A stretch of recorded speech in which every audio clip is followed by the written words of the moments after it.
ಪ್ರೇಕ್ಷಕರೇ ಪ್ರಣಾಮಗಳು. ಇದು ನಿಮ್ಮ ವಿಶ್ವ ಪ್ಲಸ್ ಟಿವಿ. ಹರಿಯಾಣ ವಿಧಾನಸಭೆ ಭಾರಿ ಬಹುಮತದೊಂದಿಗೆ ಗೆದ್ದ ಕ್ಷಣಗಳಿಂದ ಬುಲ್ಡೋಜರ್ ಬಾಬಾ ಅಂದರೆ ಉತ್ತರ ಪ್ರದೇಶ ಮುಖ್ಯಮಂತ್ರಿ ಭಗವಾಧಾರಿ ಯೋಗಿ ಆದಿತ್ಯನಾಥ್ ಅವರ ರಾಜಕೀಯ ಭವಿಷ್ಯಕ್ಕೆ ಮತ್ತೊಮ್ಮೆ ಮಿನುಗುವ ಧ್ರುವ ನಕ್ಷತ್ರದ ಅಮೃತ ಘಳಿಗೆ ಕೂಡಿ ಬಂದಿದೆ.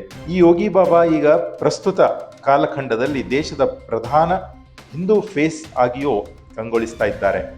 ಇವರ ವರ್ಚಸ್ವಿ ವ್ಯಕ್ತಿತ್ವ, ಚುನಾವಣಾ ಪ್ರಚಾರ ತಂತ್ರಗಾರಿಕೆ, ಮತಯಾಚನೆ ವಿಧಾನ ಮತ್ತು ಜನರನ್ನು ಮತದಾರರನ್ನಾಗಿ ಮಾಡಿಫೈ ಮಾಡುವ ಚಾಣಕ್ಯ ನಡೆ ನಮ್ಮ ಪ್ರಧಾನಿ ನರೇಂದ್ರ ಮೋದಿಯವರನ್ನು ಆಕರ್ಷಿಸಿ ಬಿಟ್ಟಿದೆ. ಯೋಗಿಜಿ ಅವರಲ್ಲಿ ಅಡಗಿರುವ ಈ ಆಲ್ರೌಂಡ್ ರಾಜಕೀಯ ಯುಕ್ತಿ ಹಾಗೂ ರಾಷ್ಟ್ರಪರ ಚಿಂತನೆಗಳ ಶಕ್ತಿಯ ಖಜಾನೆಯನ್ನೇ ಯೋಗಿಜಿ ಅವರನ್ನು ಮಹಾರಾಷ್ಟ್ರ ವಿಧಾನಸಭೆ ಚುನಾವಣಾ ಪ್ರಚಾರ ಕಾರ್ಯದಲ್ಲಿ ಬಳಸಿಕೊಳ್ಳಲು ಭಾರತೀಯ ಜನತಾ ಪಕ್ಷ ಬಿಜೆಪಿ ತನ್ನ ಮೇನ್ ಸ್ಟಾರ್ ಪ್ರಚಾರಕರ ಸಾಲಿನಲ್ಲಿ ಮುಂಚೂಣಿ ಸ್ಥಾನ ಕೊಟ್ಟು ವಿರಾಜಮಾನರಾಗುವಂತೆ ಮಾಡಿದೆ.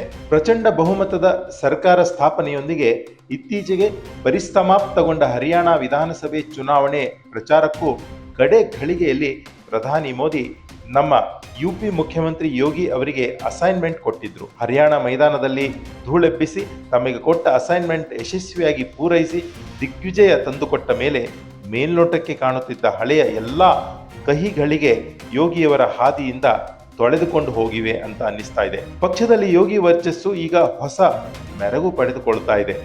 ಈ ಮಾತನ್ನು ಸಾಬೀತುಪಡಿಸುವಿಕೆಯೇ ಈ ಮಹಾರಾಷ್ಟ್ರ ಚುನಾವಣೆಯ ಪ್ರಧಾನ ಸ್ಟಾರ್ ಪ್ರಚಾರಕನ ಅಸೈನ್ಮೆಂಟ್ ಇವರ ಹೆಗಲಿಗೆ ಬಂದಿರುವುದು.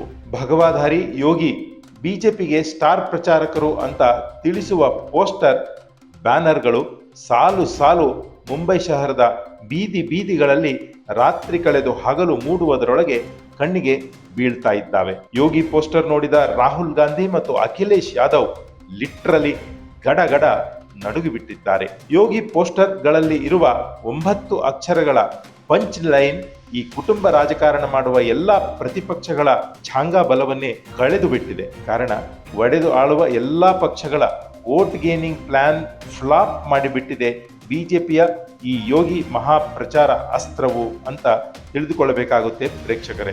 ಮಹಾ ಅಘಾಡಿಯ ಮಿತ್ರ ಪಕ್ಷಗಳಾದ ಎನ್ಸಿಪಿ, ಐಎನ್ಸಿ ಮತ್ತು ಶಿವಸೇನೆ, ಉದ್ಧವ್ ಠಾಕ್ರೆ ಬಣ, ರಾಜಕೀಯ ಬಣಗಳು ಅಪೀಸ್ಮೆಂಟ್ ಪಾಲಿಟಿಕ್ಸ್ ಮಾಡಿ ಈ ಬಾರಿ ಮಹಾರಾಷ್ಟ್ರದಲ್ಲಿ ಅಧಿಕಾರ ಹಿಡಿಯುವ ಸ್ಕೆಚ್ ಏನೋ ಹಾಕಿದ್ದವು.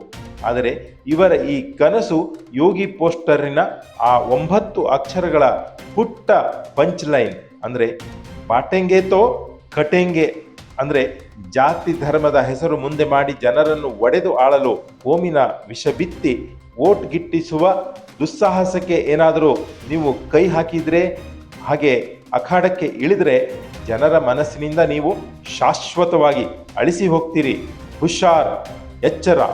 ಹೀಗೆ Yogi poster punch line poster ಮೂಲಕ ಒಡೆದು ಆಳುವ ವಿಪಕ್ಷಗಳ ನೀತಿಗೆ ಬಿಜೆಪಿ ಭಾರೀ ಅಸ್ತ್ರ ಹೆಣೆದು ಬೀಸಿದೆ. ಪ್ರೇಕ್ಷಕರೇ, ಕೇವಲ 5 ತಿಂಗಳ ಕಾಲಖಂಡದ ಕ್ಯಾಲೆಂಡರ್ ಹಿಂದಕ್ಕೆ ತಿರುಗಿಸಿ ನೋಡಿದರೆ ಇದೇ ಬಿಜೆಪಿ ಹೈಕಮಾಂಡ್ ನಾಯಕರು ಉತ್ತರ ಪ್ರದೇಶದಲ್ಲಿ ನಿರೀಕ್ಷಿತ ಲೋಕಸಭೆ ಸ್ಥಾನಗಳನ್ನು ಪಡೆದುಕೊಳ್ಳಲು ಆಗದಿದ್ದಾಗ ಎಲ್ಲ ತಪ್ಪು ಒಬ್ಬರ ಕೊರಳಿಗೆ ಕಟ್ಟಿ ಬಚಾವಾಗಲು ಏನೆಲ್ಲ ಪ್ಲಾನ್ ಮಾಡಿದ್ರು, ಹೇಗೆ ಕೇಶವ್ ಪ್ರಸಾದ್ ಮೌರ್ಯ ಅನ್ನುವ ವ್ಯಕ್ತಿಯನ್ನು ಮುಖ್ಯಮಂತ್ರಿ ವಿರುದ್ಧವೇ ಸೊಲ್ಲೆತ್ತಲು ತಯಾರು ಮಾಡಿದ್ರು, ಯೋಗಿ ರಾಜಕೀಯ ಭವಿಷ್ಯವನ್ನೇ ಮಸುಕು ಮಾಡಲು ಹವಣಿಸಿ ಒಂದು ಹಂತದಲ್ಲಿ ಸಕ್ಸಸ್ ಕೂಡ ಆಗಿದ್ರು ಅಲ್ವೇ ಇವರೆಲ್ಲ. ಯಾವುದಕ್ಕೂ ತಲೆ ಕೆಡಿಸಿಕೊಳ್ಳದ ಯೋಗಿ ಆದಿತ್ಯನಾಥ್ ಎಂದಿನಂತೆ ತನ್ನ ಕರ್ತವ್ಯದಲ್ಲಿ ನಿರತರಾದರು. ಬಟ್ ತಾನು ಬೇಡವೆಂದು ಲಿಸ್ಟ್ ಕೊಟ್ಟಿದ್ದರೂ ಅಂಥ 30 ಜನರಿಗೆ ಟಿಕೆಟ್ ಕೊಟ್ಟು ಸೋತು ಹೈಕಮಾಂಡ್ ನಾಯಕರು ಭ್ರಮ ನಿರಸನಗೊಂಡರು. ತಮ್ಮ ಮಿಸ್ ಆಟಿಟ್ಯೂಡ್ ಮತ್ತು ಮಂಡುತನದ ಏಕಪಕ್ಷೀಯ ತೀರ್ಮಾನ ಸೋಲಿಗೆ ಕಾರಣವಾಯಿತು ಅಂತ ಒಪ್ಪದೆ ಸೋಲಿನ ಅಷ್ಟು ಅಪಸವ್ಯ ಯೋಗಿ ಅವರ ಕೊರಳಿಗೆ ಕಟ್ಟಲು ಸಂಚು ನಡೆಸಲಾಯಿತು. ಇದರಿಂದಲೇ ಯೋಗಿ ಬೇಸರಗೊಂಡಿದ್ದರು. ಕ್ರಮೇಣ ತಪ್ಪು ಒಪ್ಪು ಮೋದಿ ಮುಖಾಂತರ ಪ್ರಮುಖರ ಗಮನಕ್ಕೆ ಬಂದಿತ್ತು. ಆ ನಂತರವೇ ಯೋಗಿ ಈಗ ಅಪವಾದದಿಂದ ಮುಕ್ತರಾಗುತ್ತಿದ್ದಾರೆ. ನಂತರ ಹರಿಯಾಣ ಎಲೆಕ್ಷನ್ ಮತ್ತು ಫಲಿತಾಂಶ ಯೋಗಿ ಅವರಿಗೆ ಮತ್ತೆ ಬಿಜೆಪಿ ರಾಷ್ಟ್ರ ರಾಜಕಾರಣದಲ್ಲಿ ಮಾನ್ಯತೆ ತಂದಿಟ್ಟಿದೆ. ಈಗ ಮಹಾ ಅಸೆಂಬ್ಲಿ ಅಂದರೆ ಮಹಾರಾಷ್ಟ್ರ ರಾಜ್ಯದಲ್ಲಿ ನಡೆಯುತ್ತಿರುವ ಅಸೆಂಬ್ಲಿ ಜನರಲ್ ಎಲೆಕ್ಷನ್ ಯೋಗಿ ಅವರನ್ನು ಮೇನ್ ಸ್ಟಾರ್ ಪ್ರಚಾರಕನ ಪಾತ್ರ ತಂದಿಟ್ಟಿದೆ. ಇದರ ಜೊತೆಗೆ ದೇಶದ ಪ್ರಧಾನ ಕಟ್ಟರ್ ಹಿಂದೂ ಪ್ರಚಾರಕನ ಮುಕುಟ ಕೂಡ ಇವರಿಗೆ ಭೂಷಣವಾಗಿದೆ. ಪ್ರೇಕ್ಷಕರೇ, ಇದೇ ವೇಳೆ ಮಹಾರಾಷ್ಟ್ರದ ಪಾಪ್ಯುಲರ್ ಜನನಾಯಕ ಬಿಜೆಪಿ ಪ್ರಮುಖ ನೇತಾರ, ಪ್ರಸ್ತುತ ಸರ್ಕಾರದಲ್ಲಿ ಒಲ್ಲದ ಮನಸ್ಸಿನಿಂದ ಉಪಮುಖ್ಯಮಂತ್ರಿ ಕರ್ತವ್ಯ ನಿರ್ವಹಿಸುತ್ತಿರುವ ದೇವೇಂದ್ರ ಫಡ್ನವೀಸ್ ಅವರಿಗೆ ಈಗ ಮಹಾರಾಷ್ಟ್ರ ರಾಜ್ಯ ರಾಜಕಾರಣದಲ್ಲಿ ಮುಖ್ಯವಾಹಿನಿಗೆ ಕರೆತರಲು ಬಿಜೆಪಿ ಹೈಕಮಾಂಡ್ ಮನಸ್ಸು ಮಾಡಿದೆ. ಅವರಿಗೆ ನಾಗ್ಪುರ್ ಅಸೆಂಬ್ಲಿ ಟಿಕೆಟ್ ಕೊಟ್ಟು ರಾಜ್ಯದಲ್ಲೇ ಉಳಿಸಿಕೊಳ್ಳಲು ನಿರ್ಧರಿಸಿದೆ. ಬಿಜೆಪಿ ಈಗಾಗಲೇ 99 ಉಮೇದುವಾರರ ಮೊದಲ ಅಭ್ಯರ್ಥಿಗಳ ಪಟ್ಟಿ ಬಿಡುಗಡೆ ಮಾಡಿದೆ. ಒಟ್ಟು 165 ಸ್ಥಾನಗಳಿಂದ ಮಹಾರಾಷ್ಟ್ರ ವಿಧಾನಸಭೆಗೆ ಸ್ಪರ್ಧಿಸುವ ನಿರ್ಧಾರ ಬಿಜೆಪಿ ಕೈಗೊಂಡಿದೆ. ಅಂದ್ರೆ ಈ ಸಲ ಸಿಎಂ ಸ್ಥಾನ ಬಿಜೆಪಿ ಪಾಲಿಗೆ ಎಂದು ನಿರ್ಧಾರ. ಏಕನಾಥ್ ಶಿಂದೆ ಪಕ್ಷ ಶಿವಸೇನೆ ಜೊತೆಗಿನ ಮೈತ್ರಿಗೆ ಯಾವುದೇ ಬಾಧಕವೂ ಇರುವುದಿಲ್ಲ. ಆದರೆ ಏಕನಾಥ್ ಅವರು ಈ ಸಲ ಸರ್ಕಾರದಲ್ಲಿ ಸೆಕೆಂಡ್ ಲೈನ್ ಲೀಡರ್ ಆಗಿರ್ತಾರೆ ಅಂತ ಬದಲಾದ ರಾಜಕೀಯ ವಿಶ್ಲೇಷಣೆ ಆಗ್ತಾ ಇದೆ.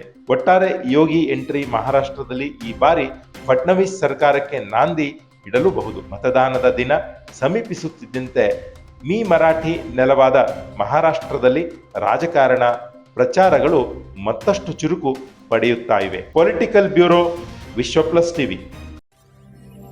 ವಿಶ್ವ ಪ್ಲಸ್, ಜನಹಿತಕ್ಕಿದು ಜ್ಞಾನದ ಜಾಲ.